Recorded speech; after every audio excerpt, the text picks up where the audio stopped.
आज के दिन न जाने कहेला काहे मनवा हो।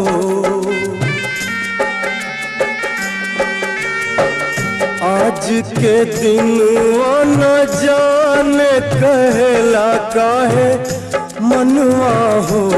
अपना गोदिया में लेके खिलाई हम आपन ललनवा हो। अपना गोदिया में लेके खिलाई हम आपन ललनवा हो।